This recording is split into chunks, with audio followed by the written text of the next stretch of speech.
just walking up this little hill back there, I just started bawling. Just a huge emotional release. And I almost feel like what I was doing is sort of like finally letting go of the version of myself that I had built to that point. You know, there's this young kid who has some adverse experiences when he's little and grows up a little bit, gets bullied a little bit, starts strength training and starts building his confidence through showing himself that he can get strong doing that. And I just carried him all the way up until, 30 something. And I was like, holy shit, man, this is, he's not going to get you through this.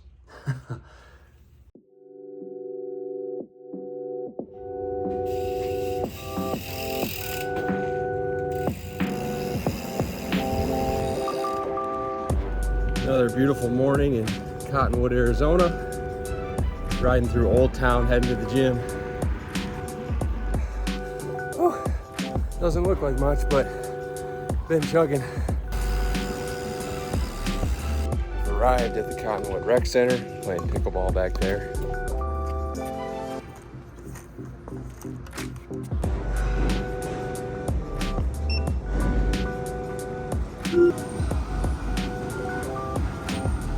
I've had a ton of injuries to my feet and lower legs, so I always start by warming those up.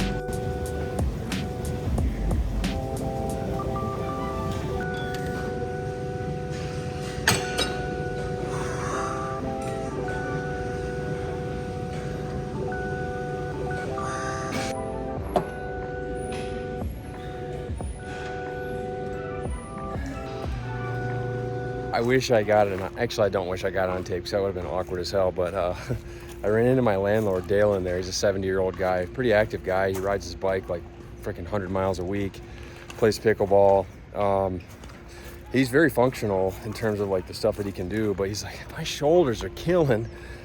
And I was showing him how to open up his body a little bit and talking about how, hey, if you're doing a bunch of cycling, you're playing pickleball, you're closing your body off a ton, and you're probably not doing enough to reopen and allow it to expand and extend, which is exactly what I want to talk about in this video.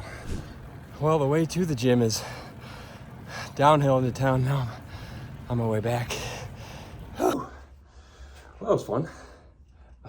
In the last video, I talked about this sort of trifecta of physical, mental health, and then my career crumbling in 2020. And today I really want to focus on the physical health aspect, because your physical health is really the lens through which not only you experience the world, but it's also in many ways the lens through which the world experiences you, meaning that it is the greatest limiting factor in how you show up. If you don't have your health, you're going to have a really hard time enjoying your life and making an impact on other people. So we're going to start there. I wish I could tell you that was the where I came at it from initially when I was at my rock bottom. It really was not. I wasn't thinking about that. What I was thinking about was what would be the easiest for me. At the time, I had no clue how to address the emotional trauma that was stored inside my body. And I was in such a dark place and such a place of incapability that I really had no idea like what I was going to do for work either. Luckily, it was right when the pandemic hit and we were all laid off. So I had time to move through that. But working on my physical health, I mentioned the conversation that I had with Dale, and he was talking about wanting to make his shoulders work better. And a lot of rehab exercises, what you're trying to do is you're trying to basically unlearn the patterns that your body has picked up to protect you when it was injured. You need to go back into some of the painful ranges of motion, not too high of a threshold, but you do have to move through them and show your body it's safe again to go there. And that's sort of like a metaphor for my entire journey from a physical health standpoint. My whole life, I have built my physical health, my strength, my fortitude, my masculinity. I've built it all on doing and hardening. You know, you watch the movies growing up, and Arnold Schwarzenegger and Sly Stallone are standing there with just chiseled brick shithouse bodies, and you're thinking, that's okay, that is what I want. So I was not that growing up. I was a very skinny kid, and when I was 17, I started strength training for the first time. And I remember the first time I got underneath a barbell, I was with my cousin Jared, and he was trying to show me how to do a squat properly. Just the barbell. He's like, okay, you're gonna put your weight in your heels a little bit, and then you're gonna allow yourself to sort of just lower down, just do it naturally. I couldn't even do it. I literally fell over backwards. He had to catch the barbell off my shoulders because I had no stability in my body. All I had was rigidity and weakness. And I didn't even realize it at the time, but a big part of that for me, one, yes, was I played hockey my whole life, and that creates a lot of tightness. But also, if you're holding on to emotions, your fascia in your body is going to remember that, and it's going to put you into a protective mode. So you're going to be just more rigid. And that rigidity is good when you can produce it, you know, like in an instant, but you don't want to be walking around all the time hard. That's like you see the Tom Brady program, they talk about pliability. You want your body to be able to move freely through the full range of motion that it's designed to go through. And I had been training myself into a smaller and smaller and smaller range of motion for years. I had all these old injuries. Yes, I had the emotional stuff. And even though I was strength training 6 days a week and I looked kind of good, I felt like shit. There was no flow in my body. Now I know more about my lymphatic system. There was all these choke points in my hips, in my ankles, in my feet, in my neck, where toxicity is literally building up. And that ended up being a major contributing factor to me getting sort of overwhelmed with my illness issues. And I know in the last video I didn't directly address it, but in past videos I have. It turned out that I was living in a condo that had black mold. Since then, I've also found out that I had to do some parasite work. There's a whole nother video coming on that. I haven't done the testing yet, but there's also a high probability that I have either Lyme disease or a co-infection. So a lot of stuff going on there. And all of those issues, if your internal terrain is compromised, if you don't have good flow, if your lymph is blocked, you are going to have problems. When I was at my worst, I came to this point where I was really feeling lost because all of the training that I'd been doing up to that point was actually just making me more and more sick.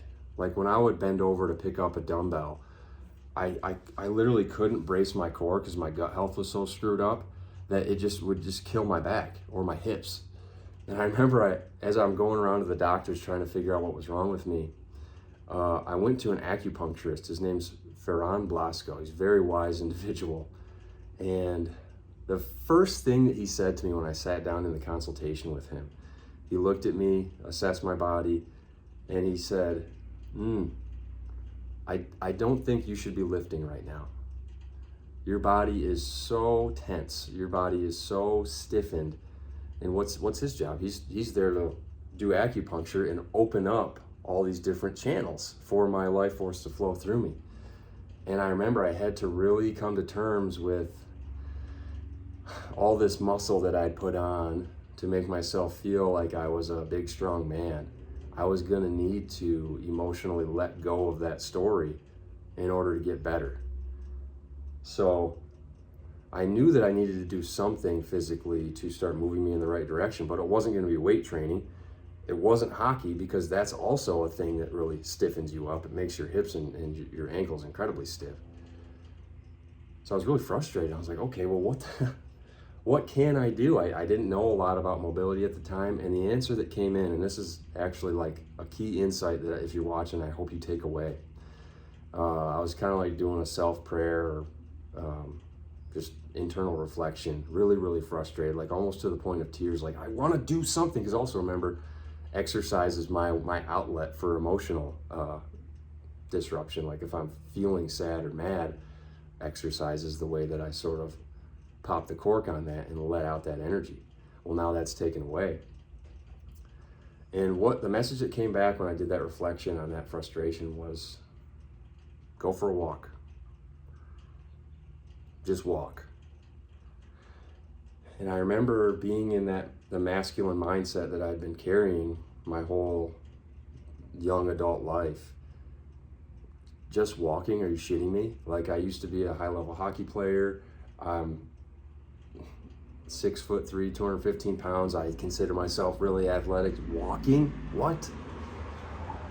But I was at the stage there where I was pretty desperate, and I was trying to reestablish a connection to my intuition that I had lost. So I said, okay, if you say walk, I'll go for a walk. And I remember being on that walk. There was a bunch of trails behind our house, and just feeling the immense pressure / like fear of the unknown that was in front of me. Remember, at this time, I didn't know what my illness was at all. I was declining more and more day by day. My vision was all screwed up and bugged out. I had like weird peripheral vision. I was really having trouble driving. I was having these fainting episodes. I literally fainted in the line for the car wash and like woke back up in the car and ended up going to the hospital that day. So things are getting bad. And just walking up this little hill back there, I just started bawling.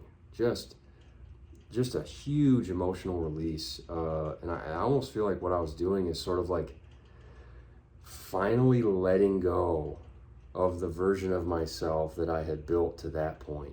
You know, there's this young kid who has some adverse experiences when he's little and grows up a little bit, gets bullied a little bit, starts strength training and starts building his confidence through showing himself that he can get strong doing that. And I just carried him all the way up until, 30 something. And I was like, holy shit, man, this is, he's not going to get you through this. And I just cried and walked. But what I found is when I finally cried all the tears out, I felt lighter. My hips weren't quite as tight. All of a sudden, I could actually kind of like feel into my stomach and into my lower abs again. I could feel the bottoms of my feet differently. And that was really the first time that I had a knowing in my body how important it is to get emotions out of you. So that was a starting point for me, is just walk, dude. And it felt intuitively like, well, what's happening is like you're not squeezing, you're literally just in flow. So I started thinking, well, what else do I need to do to be in flow?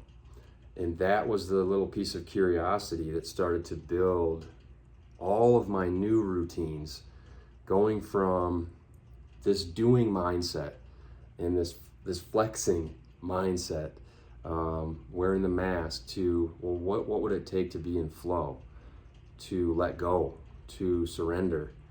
And that served me so well because there was such an immense amount that I didn't know about how to get better, that each day as I was trying to do stuff, there would be like 10 failures and 1 success. And that's actually where the name for my coaching work came from. The getting there idea was that although I really want to be there today, tomorrow, it's probably just not going to happen. And the surrender comes into just accepting that you're on this path, you are on your way there, you're getting there, and that's a beautiful thing that you need to start enjoying. You need to start enjoying the process of working your way back up to health, because if you don't, you're going to drive yourself crazy.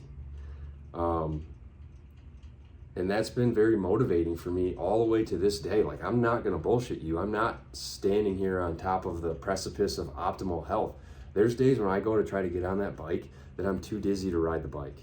There's days when I'm at the gym where my stomach stuff comes back and I can't even squeeze down and pick up a dumbbell, and I just have to walk out and go for a walk.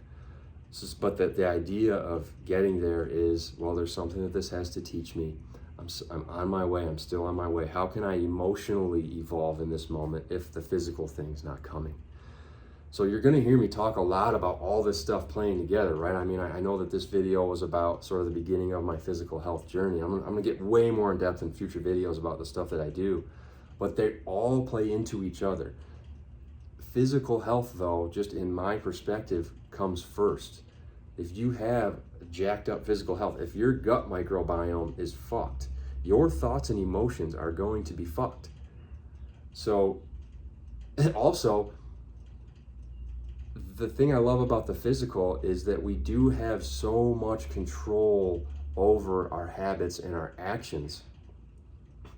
Maybe not, maybe you're not going to go run a marathon tomorrow, but if you actually got really honest with yourself of what you're capable of doing tomorrow and then followed through and did it, that's a little brick of pride that you can put into the new foundation of yourself that you're building. Is, I said I'm going to do the thing, and I did the thing. So I hope some element of what I talked about in this video has been helpful to you. If you're a person who finds yourself with an illness like mold, like Lyme, like any autoimmune issue, like stored past trauma, I urge you, if you're having trouble right now, assess how well is your vitality, your blood, your lymph, how well is that stuff flowing through your body?